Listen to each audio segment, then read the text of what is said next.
La porte d'entrée s'est ouverte avec ce grincement familier que j'entendais depuis 7 ans. Elle est entrée, tirant sa valise derrière elle, portant des lunettes de soleil à l'intérieur alors que c'était presque le soir. Un grand classique. J'étais assis sur le canapé, un café à la main, la regardant comme si je regardais un film dont je connaissais déjà la fin. Elle a pris son temps, a posé lentement la valise, a retiré ses lunettes avec ce que je ne peux décrire que comme une précision théâtrale. Puis elle m'a regardé avec une expression qui était probablement censée être mystérieuse et pleine de conflits. « Il faut qu'on parle », a-t-elle dit, sa voix chargée d'une émotion fabriquée. J'ai pris une gorgée de mon café, je n'ai rien dit, j'ai juste attendu. Elle s'est approchée, s'arrêtant à environ 3 mètres, comme si elle se tenait sur une scène. Ces 2 dernières semaines m'ont donné beaucoup de temps pour réfléchir à nous, à tout. Elle a fait une pause, attendant clairement une sorte de réaction. Comme je ne lui en ai donné aucune, elle a continué, je ne suis tout simplement plus sûr de nous. Je ne sais pas si c'est ce que je veux. Voilà. La réplique qu'elle avait probablement répétée dans sa tête pendant des jours. Peut-être même qu'elle s'était entraînée devant les miroirs de l'hôtel pendant que John était sous la douche. J'ai observé son visage, attendant la suite de sa performance. Je pense que nous devons sérieusement nous demander si ce mariage fonctionne, a-t-elle ajouté, sa voix baissant d'un ton, si nous sommes vraiment heureux. J'ai hoché lentement la tête, j'ai posé mon café sur la table d'appoint, je me suis levé et je me suis un peu étiré. Elle m'observait attentivement maintenant, s'attendant probablement à des larmes, de la colère ou des questions désespérées sur ce qu'elle voulait dire. Au lieu de cela, j'ai souri. C'est un timing intéressant, ai-je dit calmement, parce qu'en fait, j'ai signé les papiers du divorce ce matin. Ils sont sur la table de la cuisine si tu veux y jeter un œil. Son visage s'est figé, a complètement cessé de bouger. C'était comme regarder quelqu'un appuyer sur pause sur une vidéo. Quoi? Le mot est sorti à peine plus fort qu'un murmure. Les papiers du divorce, ai-je répété en me dirigeant vers la cuisine. J'ai déposé la demande il y a 3 jours. Mon avocate a accéléré la procédure. Tout ce que tu as à faire, c'est de signer ta partie et c'est fini. J'ai pris le dossier sur le comptoir et je l'ai brandi. Tu vois? Ma signature est déjà là. Elle me dévisageait comme si je venais de me mettre à parler une langue étrangère. Sa bouche s'est ouverte, puis s'est refermée, puis s'est rouverte. Aucun mot n'est sorti. Oh, et passe le bonjour à John de ma part, ai-je ajouté nonchalamment. J'espère que vous avez passé un bon moment à Portland. Cet hôtel sur le front de mer avait l'air plutôt chic sur les photos. Le sang a quitté son visage si rapidement que j'ai presque eu pitié d'elle. Presque. Comment as-tu, a-t-elle commencé, mais sa voix s'est brisée. Comment je savais? Je suis retourné m'asseoir sur le canapé, complètement détendu. Voyons voir. Je sais que tu n'étais pas chez ton ami à Seattle comme tu l'as dit. Je sais que tu as passé 2 semaines avec John Mitchell de ton bureau. Je suis au courant du restaurant italien le 3e soir, de la randonnée le 5e jour, et de cette chambre d'hôtel chère que vous avez prise le 7e jour. Je continue? Elle tremblait maintenant. Des tremblements bien visibles. Tu as fait me suivre par quelqu'un. J'ai fait documenter la vérité, ai-je corrigé. Il y a une différence. Et honnêtement, Jacques a fait un travail incroyable. Le gars est méticuleux. Il a tout sur caméra, dans les messages, le dossier complet. Ton avocat va avoir du mal à contester cela. Elle a essayé de faire un pas en avant mais semblait avoir oublié comment ses jambes fonctionnaient. On peut en parler. On peut surmonter ça. J'ai ri. Pas un rire méchant, juste un amusement sincère face à l'absurdité de la situation. Surmonter ça. Tu viens d'entrer ici avec ton petit discours sur le fait de ne plus être sûr de nous. Tu voulais que je te supplie, n'est-ce pas? Que je m'effondre et que je demande ce que j'ai fait de mal. Que je promette de changer, peut-être même que je pleure un peu. Ce n'est pas, a-t-elle commencé. Si, c'est ça, ai-je interrompu. Mais voilà le truc. Je sais depuis 3 semaines. 3 semaines à te regarder me mentir en face. 3 semaines à t'écouter parler de te retrouver pendant que tu planifiais une escapade romantique avec un autre homme. Alors non, nous n'allons rien surmonter. C'est fini. Elle s'est affalée dans le fauteuil en face de moi. Toute son entrée dramatique complètement dégonflée. C'est insensé. Tu ne peux pas simplement mettre fin à 7 ans comme ça. Ce n'est pas moi qui y mets fin. C'est toi qui l'as fait quand tu as réservé ce voyage avec John. Je ne fais que l'officialiser. J'ai repris mon café, il était devenu froid. Les papiers sont assez simples. J'ai gardé ce qui est à moi, tu gardes ce qui est à toi. La maison est en location, donc c'est simple. Pas d'enfant, Dieu merci. Ça devrait être finalisé dans quelques mois. Et une thérapie? A-t-elle demandé, et je pouvais entendre le désespoir s'insinuer dans sa voix. Ne nous devons-nous pas au moins d'essayer? La thérapie fonctionne quand les deux personnes veulent réparer quelque chose, ai-je dit. Tu ne veux pas nous réparer. Tu veux le beurre et l'argent du beurre. Me garder comme option stable pendant que tu explores tes sentiments avec John. Ça ne marche pas comme ça. Elle pleurait maintenant. De vraies larmes, pas celles fabriquées de son entrée. J'ai fait une erreur. Les gens font des erreurs. Tu as fait un choix, l'ai-je corrigé gentiment. Une série de choix, en fait. Chaque message texte, chaque mensonge, chaque moment que tu as passé avec lui, ce n'était pas des erreurs. C'était des décisions. Je me suis levé et je me suis dirigé vers la cuisine. Je commande une pizza. Tu devrais probablement appeler quelqu'un pour venir te chercher. Ou appeler John. Voir s'il est disponible. Oh, attends. Probablement pas une bonne idée. Sa femme pourrait répondre. Cette dernière partie l'a frappé comme un coup de poing. Sa femme. Oui, Suzanne. Mariée depuis 12 ans, 2 enfants. Jacques a trouvé ces informations le 2e jour de son enquête. Une femme gentille, d'après ce que j'ai entendu. Elle recevra son propre dossier de preuve demain matin. Je me suis dit qu'elle méritait de savoir ce que son mari a fait. L'expression sur son visage était un mélange d'horreur et d'incrédulité. Elle a ouvert la bouche plusieurs fois, mais rien n'est sorti. Bref, ai-je dit, en sortant mon téléphone pour commander à manger. Tu as jusqu'à ce que la pizza arrive pour prendre ce dont tu as besoin pour ce soir. Après ça, on pourra convenir d'un moment pour que tu récupères le reste de tes affaires. Je serai civil. Je ne suis plus en colère. Honnêtement, je suis juste soulagé que nous fassions ça maintenant plutôt que dans 10 ans. Elle est restée assise là, en état de choc complet, pendant que je parcourais l'application de pizza, totalement imperturbable. La femme qui était entrée, prête à livrer son discours répété, avait disparu, remplacée par quelqu'un qui venait de réaliser que tout son plan avait explosé en plein vol. Et moi, j'avais vraiment faim. Une pepperoni semblait une bonne idée. 3 semaines plus tôt, j'étais dans la cuisine en train de préparer le petit déjeuner quand j'ai remarqué que son téléphone s'allumait sur le comptoir. Elle était sous la douche, et normalement je n'aurais pas regardé. La vie privée, c'est important, non? Mais cette fois, quelque chose m'a fait jeter un œil. L'aperçu du message affichait un nom que je ne reconnaissais pas.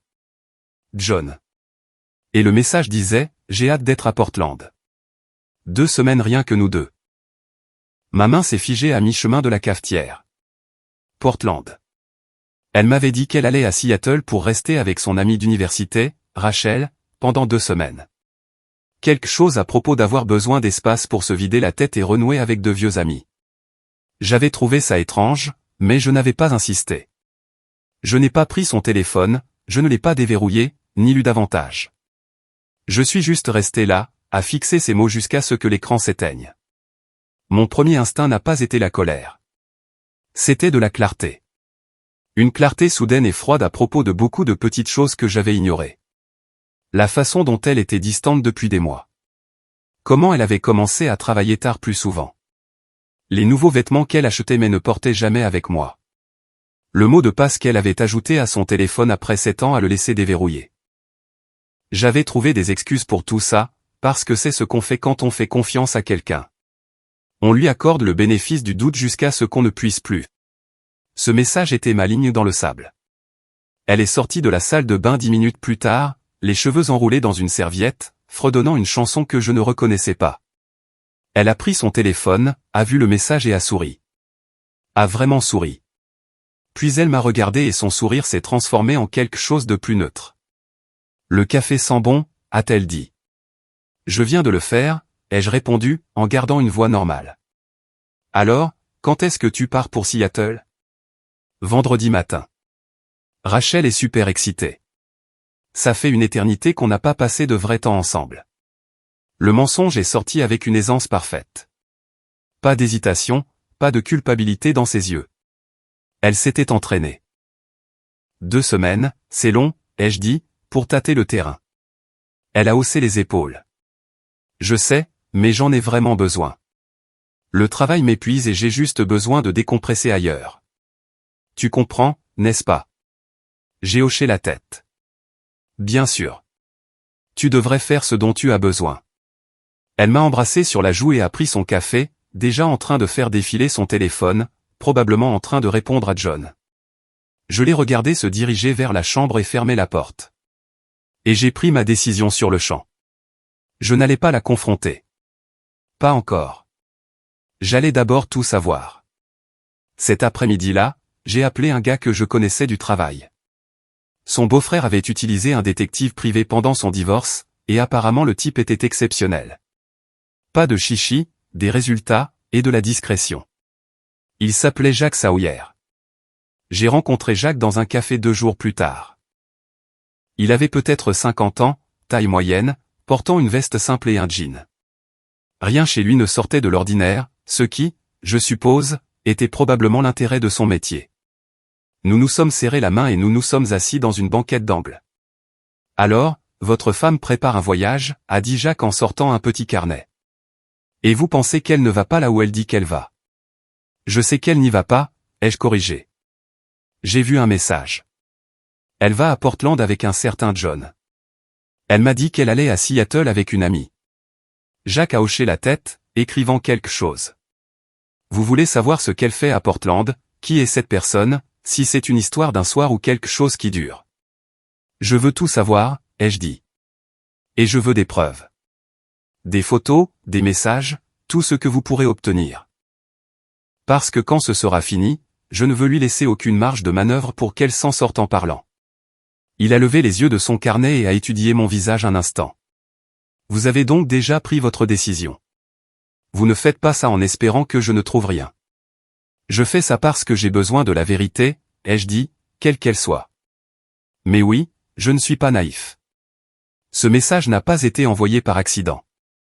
Ça a été planifié. Jacques a fermé son carnet.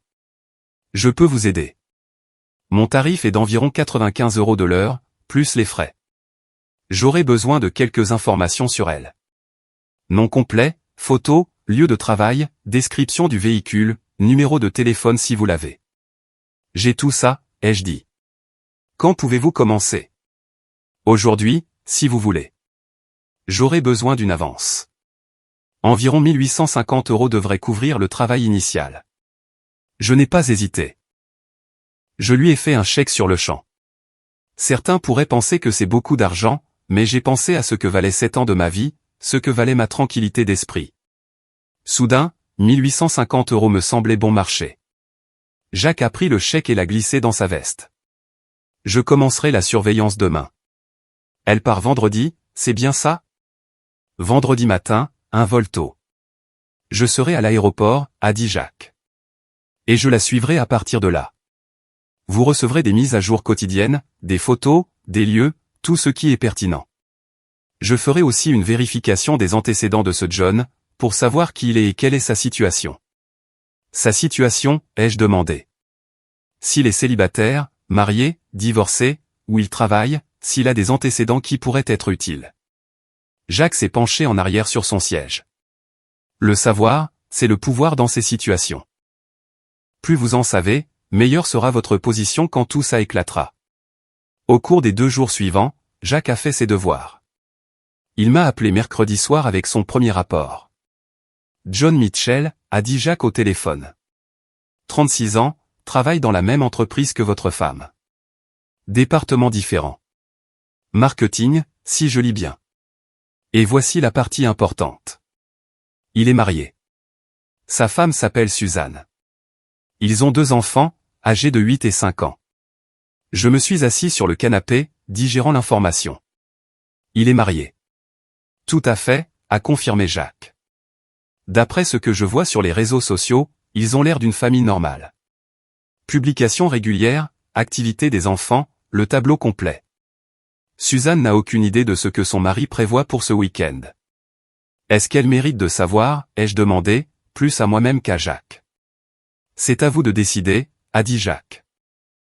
Mais d'après mon expérience, oui, elle le mérite. Pas tout de suite, cependant. Attendez d'avoir tout ce dont vous avez besoin d'abord. Ensuite, vous pourrez décider quoi faire de l'information. Le vendredi matin est arrivé. Elle m'a embrassé pour me dire au revoir, sortant sa valise pour attendre son VTC. Elle m'a dit qu'elle appellerait en atterrissant à Seattle. Je lui ai fait un signe de la main depuis la porte et je l'ai regardé partir. Mon téléphone a vibré 20 minutes plus tard. C'était Jacques. Elle vient d'embarquer pour un vol vers Portland. Départ dans 40 minutes. Je suis dans le même vol, 6 rangs derrière. J'ai répondu par un pouce levé et je me suis assis sur le canapé dans la maison silencieuse. Une partie de moi n'arrivait toujours pas à croire que cela se produisait, qu'elle était vraiment allée jusqu'au bout. Que ces temps signifiait si peu qu'elle pouvait me mentir en face si facilement. Mais une autre partie de moi, celle qui avait prêté attention à tous ces petits signes, n'était pas surprise du tout. La première photo de Jacques est arrivée ce soir-là. Elle et John dans un restaurant, assis près l'un de l'autre, sa main sur la sienne sur la table. Ils souriaient, avaient l'air heureux, avaient l'air d'un couple. J'ai fixé cette photo pendant un long moment. Puis je l'ai enregistrée dans un dossier sur mon téléphone et je suis allé me coucher. 2 semaines semblaient soudain largement suffisantes pour tout mettre en ordre. Jacques ne plaisantait pas sur le fait d'être méticuleux. Au cours des 14 jours suivants, mon téléphone est devenu un documentaire sur l'infidélité de ma femme. Jour 2, samedi matin. Photo d'eux prenant leur petit déjeuner dans un café branché avec des baies vitrées. Elle portait cette robe bleue qu'elle avait achetée il y a un mois et qu'elle prétendait garder pour une occasion spéciale. Je suppose que celle-ci en était une. Le texto de Jacques l'accompagnait. Librairie Powell après ça. Puis enregistrement à l'hôtel Riverside. Chambre 412. J'ai une chambre au même étage. J'étais à l'épicerie quand ce message est arrivé. Debout au rayon des fruits et légumes, tenant un sac de pommes, lisant que ma femme s'enregistrait dans un hôtel avec un autre homme. Le type à côté de moi m'a demandé si ça allait. Je lui ai dit que tout allait bien et je suis allé prendre du café. Ce soir-là, elle m'a appelé. En vidéo. Elle était assise sur ce qui ressemblait à un lit d'hôtel, mais l'angle était soigneusement choisi, juste son visage et un mur générique derrière elle. « Salut », a-t-elle dit en souriant. Je voulais juste prendre des nouvelles. Comment ça va? Comme d'habitude, ai-je dit. La maison est calme. Comment va Seattle? Bien, Rachel et moi sommes allés dans une librairie incroyable aujourd'hui. Tu adorerais. Un endroit immense, genre 4 étages. La librairie Powell était à Portland. 4 étages. Elle ne se donnait même pas la peine de bien mentir. Ça a l'air super, ai-je dit. Vous vous amusez bien? Ouais, ça fait du bien de se détendre et de rattraper le temps perdu. On va probablement faire de la randonnée demain si le temps le permet. Elle a passé une mèche de cheveux derrière son oreille, ce geste qu'elle faisait toujours quand elle était contente d'elle. Eh bien, profitant, ai-je dit. Tu mérites une pause. Nous avons parlé pendant 5 minutes de plus de choses et d'autres. Elle m'a demandé des nouvelles du travail. Je lui ai demandé des nouvelles de Rachel. Tous les deux mentant avec aisance au visage de l'autre. Quand nous avons raccroché, j'ai regardé la photo que Jacques avait envoyée plus tôt. Elle et John, son bras autour de sa taille, tous les deux souriant à l'appareil photo comme des adolescents. Je l'ai transféré à mon avocate avec un message, le dossier de preuve set off. Dimanche, Jacques a envoyé une vidéo. Un court clip, peut-être 20 secondes. Eux, marchant dans un parc, main dans la main. Elle riait de quelque chose qu'il avait dit. Puis il s'est arrêté, l'a attirée près de lui et l'a embrassée. Pas un baiser rapide, un baiser sincère et intime. Je l'ai regardé une fois. C'était suffisant. Lundi a apporté des photos d'un restaurant italien chic. Mardi, c'était un sentier de randonnée avec vue sur les montagnes. Mercredi, ils ont conduit jusqu'à la côte. Les commentaires de Jacques étaient minimes mais efficaces. Horodatage, lieu, description, construisant un dossier en béton, une photo à la fois. Jeudi après-midi, j'ai rencontré mon avocate. Elle s'appelait Patricia Brennan, la quarantaine, avec une réputation d'être juste mais impitoyable quand il le fallait. Je me suis assis dans son bureau et je lui ai montré tout ce que Jacques m'avait envoyé. Elle a examiné chaque photo méthodiquement, prenant des notes. C'est très complet, a-t-elle dit. Votre enquêteur sait ce qu'il fait. Les horodatages et les lieux sont particulièrement utiles.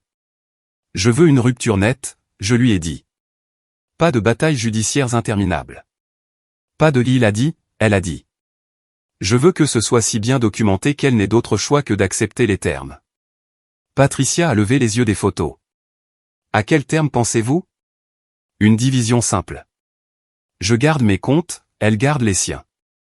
La maison est en location, donc c'est simple. Pas de pension alimentaire. Nous ne sommes mariés que depuis 7 ans et elle travaille à plein temps. Je ne demande rien qui ne soit pas à moi et je ne donne rien qui le soit. Et si elle conteste, alors nous montrerons ça à un juge, ai-je dit. Mais je ne pense pas que ça en arrivera là. Elle sera trop choquée que je sache tout. Patricia a hoché lentement la tête. Je peux faire rédiger les papiers pour demain. Un divorce standard pour faute indéterminée, mais nous joindrons ces preuves au cas où elle déciderait de compliquer les choses. Vous êtes certain de cela? Une fois la demande déposée, il n'y a pas de retour en arrière facile. Je n'ai jamais été aussi certain de quoi que ce soit, ai-je dit. Ce soir-là, le 5e jour de son voyage, elle a de nouveau appelé, cette fois juste en audio. Elle a dit qu'elle était fatiguée de sa journée de randonnée avec Rachel. Sa voix semblait heureuse, détendue. Pendant ce temps, le dernier message de Jacques la montrait, elle et John, dînant dans un steakhouse haut de gamme, des verres de vin à la main.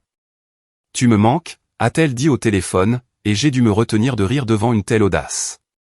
Toi aussi, tu me manques, ai-je répondu, car que pouvais-je dire d'autre? La vérité? Pas encore. Pas avant qu'elle ne soit de retour et que j'ai toutes les pièces en place.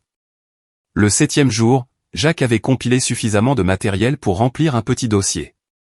Photos, clips vidéo, même des captures d'écran de messages textes qu'il avait réussi à intercepter par une méthode technique qu'il n'a pas entièrement expliquée et sur laquelle je n'ai pas posé de questions. Un message en particulier a retenu mon attention. Elle a texté à John, c'est parfait. Encore 2 semaines et puis retour à la vie normale. Mais au moins, nous aurons ses souvenirs. Retour à la vie normale. Comme si elle allait simplement rentrer à la maison et reprendre là où nous nous étions arrêtés. Comme si j'étais censé rester assis là et faire semblant que tout allait bien pendant qu'elle continuait avec John au travail. J'ai montré ce message à Patricia le lendemain. Ça aide, a-t-elle dit. Ça montre une intention claire et une préméditation. Elle a planifié ce voyage spécifiquement pour être avec lui. Ça comptera si elle essaie de prétendre que c'était une erreur de jugement momentanée. Elle va essayer toutes les excuses du livre, ai-je dit. Je la connais. Elle pleurera. Elle me blâmera. Elle dira qu'elle était confuse ou qu'elle traversait une période difficile. Je dois être prêt à tout ça. Patricia s'est penchée en arrière sur sa chaise. La meilleure défense contre la manipulation est la documentation et la distance émotionnelle. Vous avez la documentation. Pouvez-vous gérer la partie émotionnelle? J'ai réfléchi à cette question. 1 mois plus tôt, la réponse aurait pu être non. Mais en voyant ces photos arriver jour après jour, en voyant avec quelle facilité elle me mentait, à quel point elle avait l'air heureuse avec lui, quelque chose avait changé. Pas de la colère ou de l'amertume, mais plutôt de la clarté. Ouais, ai-je dit, je peux le gérer. Le 9e jour a apporté quelque chose d'intéressant. Jacques m'a appelé au lieu de m'envoyer un texto. J'ai quelque chose que vous devez savoir, a-t-il dit. J'ai creusé un peu plus sur John Mitchell. J'ai trouvé les coordonnées de Suzanne, ses profils sur les réseaux sociaux, son numéro de téléphone, son email. Vous avez dit que vous vouliez tout savoir sur lui. Eh bien, sa femme mérite de tout savoir aussi. Vous pensez que je devrais lui dire? Je pense qu'elle a le droit de savoir que son mari passe 2 semaines à Portland avec une autre femme pendant qu'elle est à la maison avec leurs enfants, a dit Jacques. Mais le timing est important. Si vous lui dites maintenant, ça pourrait vous retomber dessus. Elle pourrait appeler votre femme, confronter John, et toute l'affaire exploserait avant que vous ne soyez prêt. Alors j'attends, ai-je dit. Vous attendez que votre femme revienne, que vous l'ayez confrontée et que vous ayez déposé les papiers. Ensuite, Suzanne aura la même courtoisie de connaître la vérité. De cette façon, John ne pourra pas inventer une histoire et se faire passer pour la victime. C'était logique. J'ai sauvegardé les informations de Suzanne dans un fichier séparé et je l'ai marqué pour plus tard. Les jours 10 à 13 se sont confondus. Plus de photos, plus de restaurants, plus de lieux pittoresques. Elle m'a appelé 3 fois de plus. Chaque conversation était la même. Elle m'entend à propos de Seattle, moi faisant semblant de la croire. Chacun jouant son rôle. Le 14e jour, son dernier jour complet à Portland, Jacques m'a envoyé une photo qui était presque drôle par son ironie. Elle et John à l'aéroport, attendant leur vol. Mais voilà, ils étaient à des portes différentes, se dirigeant vers des villes différentes. Elle rentrait ici, dans notre ville. Lui s'envolait pour San Diego, probablement une excuse de voyage d'affaires pour Suzanne. Ils se séparaient maintenant pour brouiller les pistes. Le message de Jacques disait « Le vol de votre femme atterrit à 16h demain après-midi. Je serai dans le même avion, mais ma mission s'arrête là. Surveillance de 2 semaines terminée. J'aurai le rapport complet et tous les fichiers prêts pour vous demain matin. » J'ai répondu « Merci. Sérieusement, vous avez fait un travail incroyable. Je fais juste mon travail. Bonne chance pour tout. » Le lendemain matin, j'ai retrouvé Jacques dans le même café où nous avions commencé. Il m'a remis une clé USB et un dossier imprimé, contenant tous les deux tout ce qu'il avait rassemblé. Photos, vidéos, messages, horodatage, lieux. Une chronique complète de 2 semaines de trahison. Une dernière chose, a dit Jacques alors que j'étais sur le point de partir. Les informations de Suzanne Mitchell sont là aussi. Dans un fichier séparé. Quand vous serez prêt à la mettre au courant, vous aurez tout ce qu'il vous faut. Je lui ai serré la main. Je n'oublierai pas ça. La plupart des gens n'oublient pas, a-t-il dit avec un léger sourire. J'espère que les choses s'arrangeront pour vous, ou du moins aussi bien que possible étant donné les circonstances. Je suis rentré chez moi, j'ai mis le dossier dans le tiroir de mon bureau et je me suis assis pour attendre. Son vol atterrirait dans quelques heures. Elle rentrerait avec son discours répété sur le besoin d'espace et son incertitude, et je serais prêt. Non pas avec de la colère, ni des larmes, ni des questions ou des tentatives désespérées de comprendre pourquoi. Juste avec la vérité. Et des papiers de divorce signés. L'attente était presque terminée. Le premier soir où elle est partie, j'ai commandé chinois et j'ai regardé un film d'action avec le volume à fond. Elle avait toujours détesté ces films, les qualifiant d'insipides.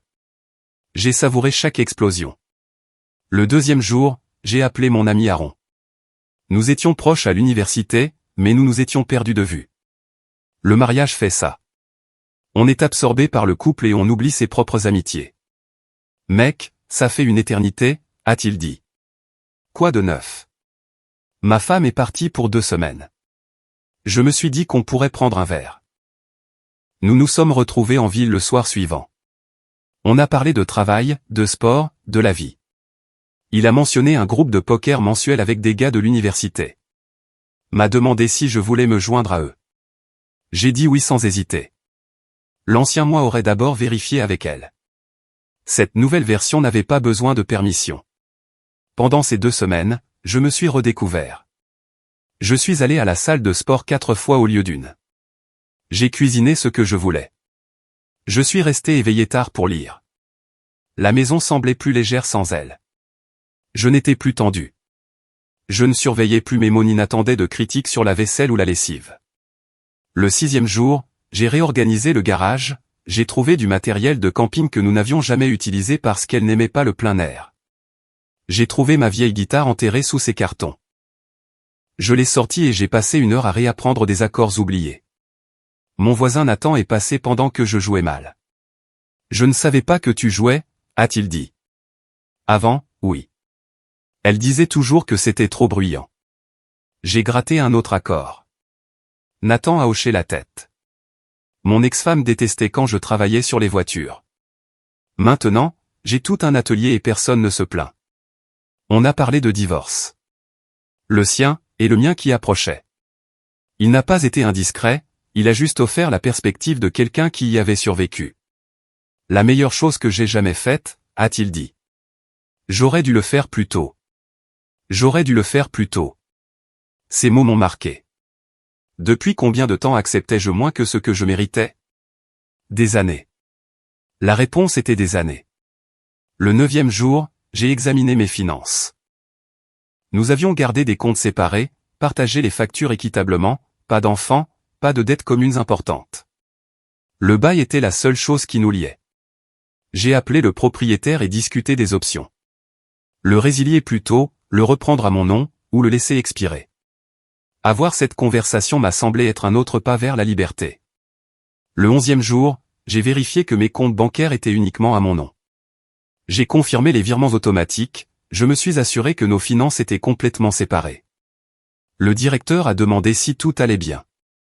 Juste une vérification, ai-je dit. Cet après-midi-là, Jacques a envoyé une autre photo. Elle et John au bord de l'océan, les bras l'un autour de l'autre, regardant le coucher de soleil. Je l'ai regardé et je n'ai rien ressenti. Pas de colère, pas de jalousie, juste une observation distante.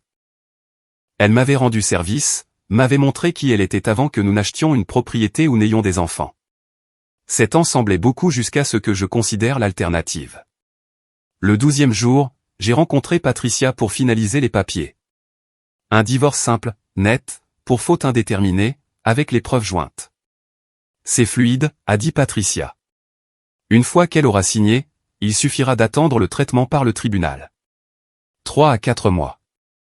J'ai signé chaque ligne. Ma signature semblait stable, confiante.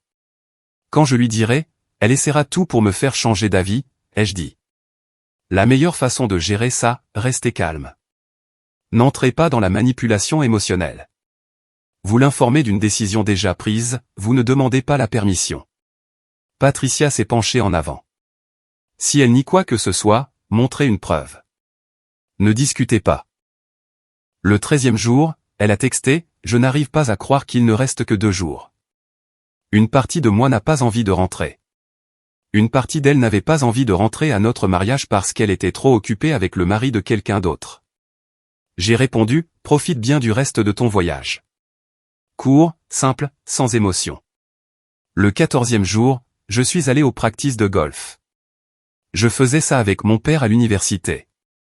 Elle disait que le golf était ennuyeux, alors j'avais arrêté. Mais debout là, à me concentrer sur mon swing, je me suis souvenu pourquoi j'aimais ça. C'était méditatif, juste moi et la cible. Aaron m'a rejoint. On a tapé des balles et parlé de choses sans importance. Sport, météo, film, une conversation normale, sans tension. Tu as l'air bien, a dit Aaron. Quoi qu'il se passe, ça te réussit. Ouais, ai-je dit, ça me réussit. Cette nuit-là, j'ai dormi mieux que je ne l'avais fait depuis des mois. Un sommeil profond et paisible. Le matin du 15e jour, j'ai fait du café, une lessive, le ménage, les courses. Une routine de samedi normale, sauf qu'elle semblait plus légère. Comme si un poids que je portais avait enfin disparu. Son vol a atterri à 16h.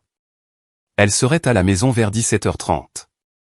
À 15h30, j'ai posé les papiers du divorce sur la table de la cuisine où elle ne pouvait pas les manquer.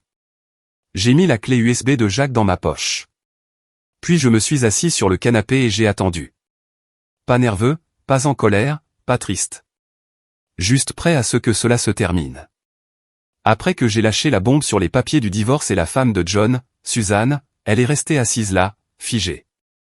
Le silence a duré peut-être 30 secondes avant que son cerveau ne semble redémarrer. Tu bluffes, a-t-elle finalement dit, mais sa voix tremblait. Tu ne sais rien. J'ai sorti mon téléphone, j'ai ouvert le dossier que Jacques avait envoyé et je le lui ai montré. Photo d'elle et John dans ce restaurant italien, sa main sur la sienne. Jour 3, Giovanni S. sur Morrison Street. Tu as pris les pâtes aux fruits de mer. Lui, le steak. Son visage est devenu blême. J'ai balayé vers la photo suivante. Jour 5, sentier de randonnée à l'est de la ville. Belle vue. Tu portais ces nouvelles chaussures de randonnée que tu as achetées le mois dernier. Balayage. Jour 7. Enregistrement à l'hôtel Riverside. Chambre 412. Vous y êtes resté 4 nuits. Elle a tendu la main vers le téléphone, mais je l'ai retiré. J'ai 2 semaines de ça, photos, vidéos, messages textes. Jacques a été très méticuleux. Jacques ? A-t-elle murmuré. Le détective que j'ai engagé il y a 3 semaines, juste après avoir vu le message de John sur ton téléphone à propos de Portland. J'ai rangé le téléphone. Tu n'as pas été subtil. Les mensonges étaient paresseux. Seattle contre Portland. Rachel contre John. 2 semaines entre filles contre 2 semaines avec un homme marié. Elle s'est levée brusquement. C'est insensé. Tu as violé ma vie privée. Tu m'as fait suivre. J'ai documenté la vérité, ai-je dit calmement. Il y a une différence. Et honnêtement, tu as rendu les choses faciles. Tu n'as même pas essayé de le cacher. On peut arranger ça, a-t-elle dit, changeant de tactique. Les larmes ont commencé. J'ai fait une erreur. J'étais confuse. Le travail a été stressant et John était juste là et je ne réfléchissais pas clairement. Tu réfléchissais assez clairement pour réserver des vols, planifier 2 semaines, me mentir en face à plusieurs reprises et m'appeler en vidéo depuis des chambres d'hôtel en faisant semblant d'être chez Rachel. Je suis resté assis, complètement détendu. Ce ne sont pas des erreurs. Ce sont des choix. Chérie, s'il te plaît. 7 ans. On ne peut pas jeter ça par la fenêtre. C'est toi qui l'as jeté par la fenêtre en montant dans cet avion pour Portland. Je ne fais que l'officialiser. Elle a essayé la colère ensuite. Et alors? Tu es parfait? Tu n'as jamais rien fait de mal? Tu ne m'as jamais fait me sentir négligée ou prise pour acquise? Si tu étais malheureuse, tu aurais dû dire quelque chose, avoir une conversation, suggérer une thérapie. Littéralement n'importe quoi sauf planifier des vacances romantiques avec le mari de quelqu'un d'autre. Je me suis levé et je suis allé à la cuisine. Mais tu ne voulais pas nous réparer. Tu voulais avoir les deux, la stabilité du mariage et l'excitation d'une liaison. Ce n'est pas vrai. Alors qu'est-ce qui est vrai? Je me suis tourné pour lui faire face. Explique-le-moi. Fais en sorte que ça ait un sens. Elle a ouvert la bouche, l'a refermée, l'a rouverte. Rien n'est sorti. C'est bien ce que je pensais, ai-je dit. Les papiers sont sur la table. Lis-les quand tu seras prête. Tout est équitable. Tu gardes tes affaires. Je garde les miennes. Pas de pension alimentaire puisque nous travaillons tous les deux. Le bail se termine dans 4 mois de toute façon, donc le logement est simple. Ça n'a pas besoin d'être moche. Et la femme de John, a-t-elle demandé doucement. Tu as dit quelque chose à propos de Suzanne. Oh, elle va recevoir le même dossier que celui que tu regardes en ce moment. Demain matin. Je me suis dit qu'elle méritait de savoir que son mari a passé 2 semaines à Portland pendant qu'elle était à la maison avec leurs enfants. La couleur a de nouveau quitté son visage. Tu ne peux pas faire ça. Je peux absolument le faire et je le ferai, parce que contrairement à toi et John, je pense que les conjoints méritent l'honnêteté. Elle s'est rassise dans le fauteuil. Il va tout perdre. Son mariage, ses enfants probablement. C'est ce qui arrive quand on fait des choix comme ça. Les actions ont des conséquences. Tu le fais vraiment, a-t-elle dit. Et ce n'était pas une question. Je le fais vraiment. Elle m'a regardé comme si elle voyait un étranger. Peut-être que c'était le cas. La version de moi qui aurait accepté ses excuses, l'aurait supplié de rester, aurait accepté une thérapie pendant qu'elle continuait de voir John en douce. Cette personne avait disparu. La pizza devrait être là dans 20 minutes, ai-je dit en vérifiant mon téléphone. Tu as jusqu'à ce moment-là pour faire un sac pour ce soir. Après ça, on pourra convenir d'un moment pour que tu récupères le reste de tes affaires. Je serai respectueux à ce sujet, mais tu dois partir. Où suis-je censé aller? Ce n'est plus mon problème, ai-je dit, sans méchanceté. Appelle une amie, prends un hôtel, appelle John. Voici les disponibles, bien que son vol ait atterri à San Diego il y a 2 heures, donc probablement pas, elle m'a regardé longuement, les larmes coulant sur son visage. De vraies larmes cette fois, pas celles fabriquées de son entrée. Puis elle s'est levée et est allée dans la chambre. Je me suis rassis sur le canapé et j'ai fini mon café. À travers la porte de la chambre, j'entendais des tiroirs s'ouvrir et se fermer, une fermeture éclair de valise. 15 minutes plus tard, elle est sortie avec un sac de voyage. Ses yeux étaient rouges, son maquillage avait coulé. Elle a regardé les papiers du divorce sur la table, mais ne les a pas touchés. Je n'ai jamais voulu te faire de mal, a-t-elle dit. Si, tu l'as voulu, ai-je répondu simplement. Tu ne voulais juste pas te faire prendre. Elle n'a rien eu à répondre à ça. La sonnette a retenti. Le livreur de pizza. Je me suis levé pour répondre, j'ai payé le livreur et je suis revenu avec la boîte. Elle était toujours debout, tenant son sac. Au revoir, ai-je dit. Prends soin de toi. Elle s'est dirigée vers la porte, s'est arrêtée, a regardé en arrière comme si elle voulait dire autre chose. Mais quoi que ce soit, elle l'a gardé pour elle. La porte s'est refermée derrière elle avec un léger clic. J'ai ouvert la boîte à pizza et j'ai pris une part. Pepperoni, encore chaude. Parfait. Mon téléphone était déjà sorti. En train de composer un email à Suzanne Mitchell. Objet, information sur votre mari que vous devez voir. Il était temps que tout le monde connaisse la vérité. J'ai envoyé l'email à Suzanne ce soir-là. J'ai joint chaque photo, chaque vidéo, chaque élément de preuve que Jacques avait recueilli. J'ai gardé le message simple. Votre mari a passé 2 semaines à Portland avec ma femme. J'ai pensé que vous méritiez de le savoir. Je suis désolé que vous deviez l'apprendre de cette façon. Elle a répondu en moins d'1 heure. Juste 2 mots. Merci. Le lendemain matin, mon téléphone a commencé à exploser. Pas à cause de mon ex-femme, mais de John. 6 appels manqués, une douzaine de textos allant de la colère au désespoir. J'ai bloqué son numéro sans lire au-delà du premier. Mon ex a essayé différentes approches au cours de la semaine suivante. Elle s'est présentée à la maison 2 fois. Je n'ai pas ouvert la porte. Elle a envoyé de longs messages textes sur la façon dont nous pouvions surmonter ça. J'ai répondu 1 fois, signe les papiers. Elle a appelé ma mère pour essayer de la convaincre de me raisonner. Ma mère, qui ne l'avait jamais particulièrement apprécié, lui a dit que j'avais l'air plus heureux que je ne l'avais été depuis des années. Elle a signé les papiers le 9e jour. Patricia a appelé pour confirmer. Elle n'a rien contesté. Tout est signé comme prévu. Ça devrait être finalisé dans environ 3 mois. Bien, ai-je dit, et je le pensais. Grâce à Aaron, j'ai appris ce qui était arrivé à John. Suzanne a immédiatement demandé le divorce. Il a été expulsé de leur maison, avec une garde limitée des enfants. La nouvelle s'est répandue sur leur lieu de travail aussi. Apparemment, sortir avec une collègue en étant marié n'était bien vu pour aucun des deux. Aux dernières nouvelles, John a été transféré dans une autre succursale dans un autre état. Mon ex-femme a démissionné 2 semaines plus tard. Je ne me suis senti mal pour rien de tout ça. Ils avaient fait leur choix. 3 mois plus tard, le divorce était final. J'ai signé le bail d'un appartement plus petit plus près du centre-ville, une chambre juste pour moi. Je l'ai décoré exactement comme je le voulais. La guitare avait un vrai support dans le coin. Mon équipement de camping était dans le placard, prêt à être utilisé. J'ai rejoint le groupe de poker d'Aaron, je me suis fait de nouveaux amis, j'ai commencé à sortir de manière décontractée, rien de sérieux. J'ai fait un week-end à la montagne avec Nathan et j'ai vraiment utilisé cet équipement de camping. J'ai dormi à la Belle Étoile et je n'ai pas pensé à elle une seule fois. 6 mois après ce jour où elle est rentrée de Portland, je l'ai croisée à l'épicerie.